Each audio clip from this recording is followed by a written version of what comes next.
CTV family. Catch us live on your TV screens.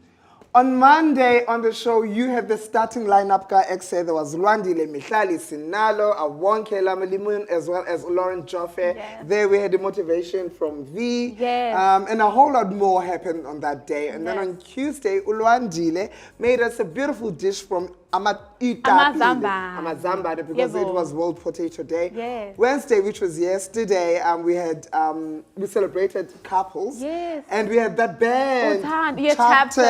And if you missed any of those, hop onto YouTube. They're available for you. And this very episode will be on repeat on Monday morning between the hours of 8 and 9, and it will be available for you. The reason I'm telling you this is for you to look forward to tomorrow, because it doesn't stop. It's a Got Tambo dancers in the building. DJ Disqua is also going to be here on the ones and twos, giving us a smooth ride to the weekend. We're still talking colorism. It's a Thursday, hashtag Talk Thursday right here on Ekse. We've got a dark-skinned lady in between there, and she's keeping secrets. But there are other dark-skinned people who are telling us. This is what dark-skinned people won't tell you. Yes. Let's find out.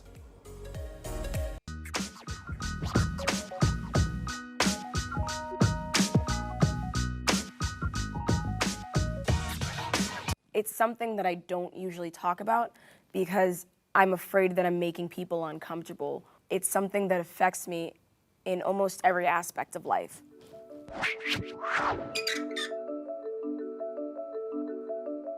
There's something about having dark skin on a woman's body that shapes the way she moves through the world. There's something about having darker skin on a male body that shapes the way in which he moves through the world. It has real life stakes. From what I've seen growing up, dark skin equates to being poor, dirty, ratchet. They tend to be the bad guys in Tyler Perry movies. Straight from the border. That doesn't even make any sense. I'm not deemed as beautiful, therefore I am not beautiful. And those two are not really mutually exclusive. Could it be that something as early as colonization or slavery is primarily responsible for our beauty standards today? We're talking about who works in the field and who works in the house. We're also talking about rape, the rape of slaves to produce people who are known as mulattoes or mixed race. These standards of beauty travel. Eurocentric standards of beauty travel. In the Dominican society and our culture, they have a phrase that's like mejorando la raza, advancing the Dominican population and making sure we're going into how they say the better. If you're lighter, you're bettering the race and you're bettering the island, versus if you're just being you. I would get called the blackness. One joke that really stuck with me was like, oh, Edgar's so black that when he leaves a car, the check engine light turns on. That was a reference to my skin being as dark as oil. I felt ugly being of a darker skin tone. So I tried to gel my hair, or I started listening to skater punk music. So I tried culturally to lighten myself, if that makes sense. I went on a trip to Korea with my mom. Some woman walked up to my mom and she asked, "Why is your daughter so dark?" In Korea, you have to be pale, and I almost felt like a foreigner and not so much Korean anymore. When we turn off the lights, they say, "Oh, Salorm, where did you go?" Or, "Oh, you're really pretty for a dark-skinned girl." Are you saying that my race and just the fact that I am black, is that not attractive in general? I remembered one time that I wanted to be an angel in a parade. At that time, they were like kind of racist, you know, they didn't like black people to be angels. And my mommy got kind of freaked out. She was going like, "Please don't, you cannot be an angel because they're gonna laugh at you." I said, "But mommy, I am an angel."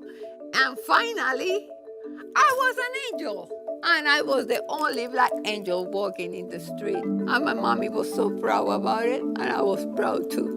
My mom started buying me a cream called Fair and Lovely. I was in 3rd grade when I started using bleaching creams. And the whole general idea was, if I'm lighter, I'll have a better life. I'll find somebody that's gonna love me. There would still be light and dark patches on my body and my face. It's painful, it would hurt, and I started breaking out in like bad rashes. And no one said anything. I had to stop it myself.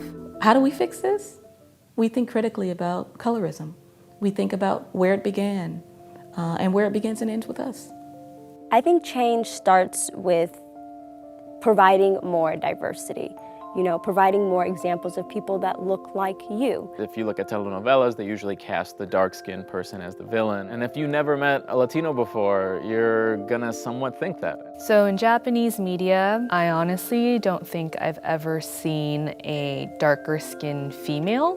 I feel it would be nice to see a change. It needs to start within our own culture, where we can't have Will Smith filling in every slot for black people.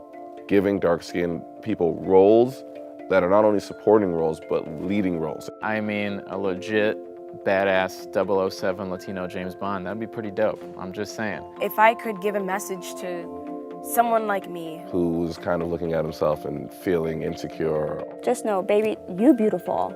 Believe in yourself. just be you. You are perfect just the way you are. That's something that no one has ever told me. And your skin color is a gift. It's never been a blemish or a problem. When you grow up and you look in the mirror and you're proud of who you are, it will make sense and all the other voices will go away. And all that's gonna be left is you.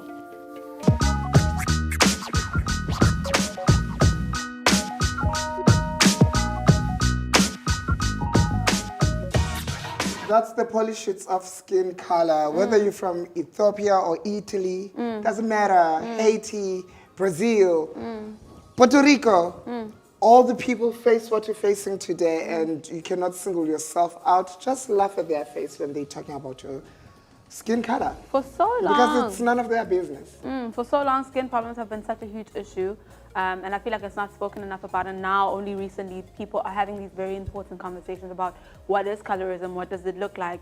And sometimes you might have not even know that you're being colorist because the environment around you is colorist, so you can't even point it out. The same way some people can't tell when they're racist because their environment around them is like, oh no, yeah, but people act a certain way, but because they're just surrounded by a certain type of people, that's all they've ever known. But it's up to you as an adult to go out, search out for more information, and do better for yourself. You can't blame someone if you're a certain age. Maybe they don't know anything, but once you're an adult, honey, you can make your own decisions. And who died and made you the king and queen of skin color? Because who said you're superior when you're white?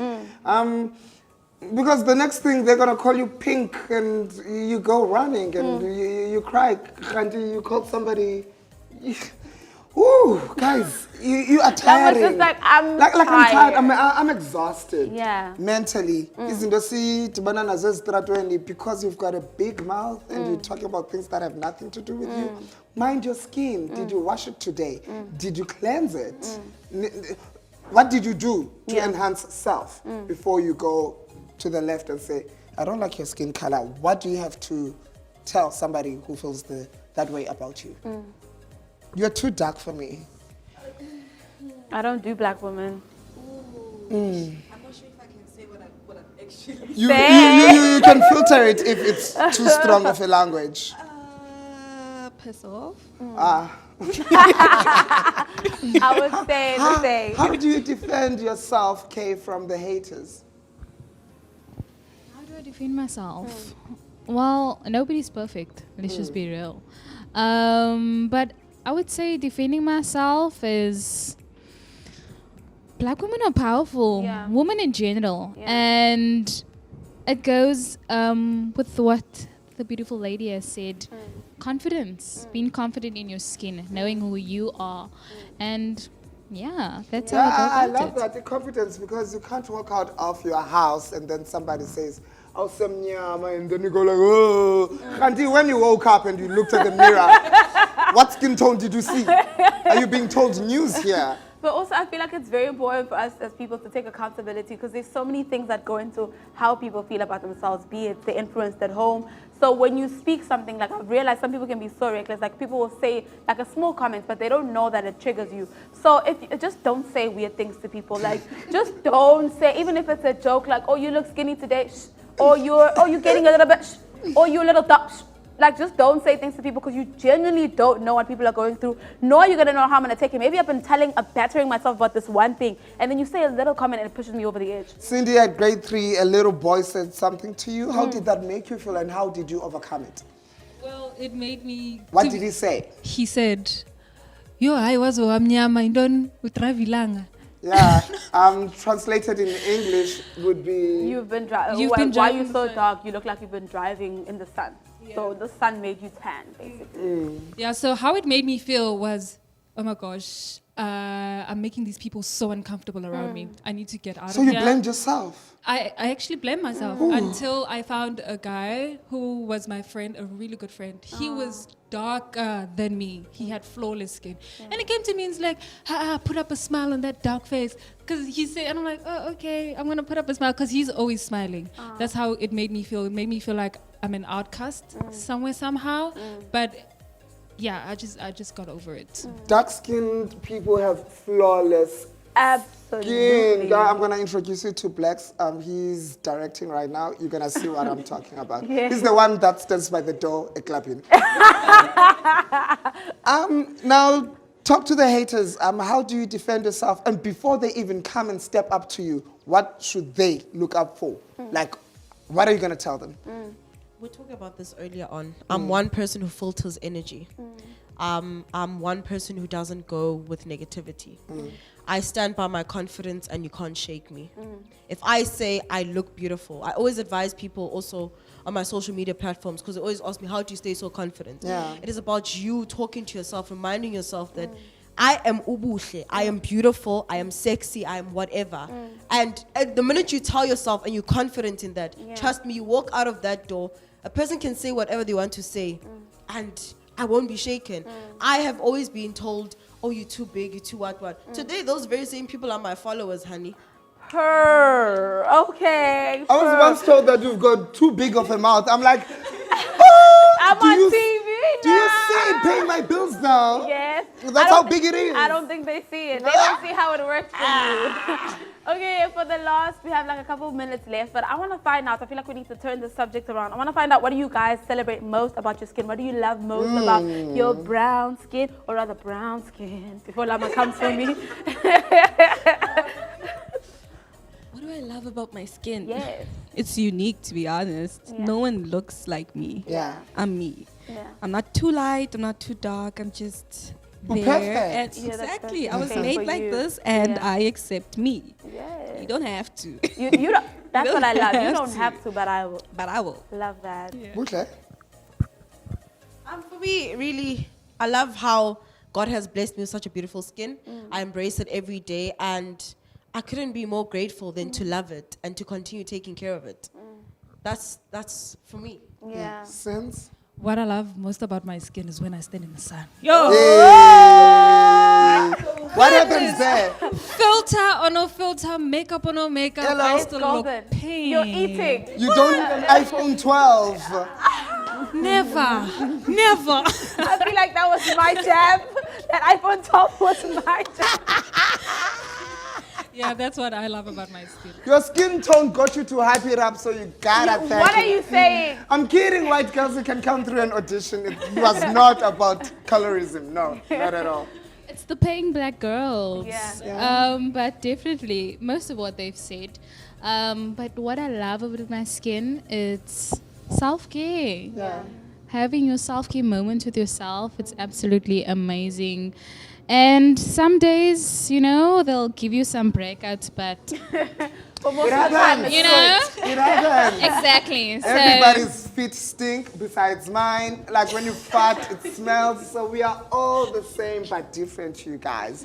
Oh, man. What do you love about your skin? I love, really, I cannot point out a single thing because there are a million things about it. Yeah, I love that it's covering the most important thing, which is the body. Yeah. Yeah, it's protecting my organs, and it's the largest organ in my body, so I got to appreciate it. Every time I ask Lama what he loves about himself, he's just like, girl, I love everything. Like, you're wasting your time trying to find one specific part. Ladies and gents, that's the end of our Talk Thursday. It's been so amazing.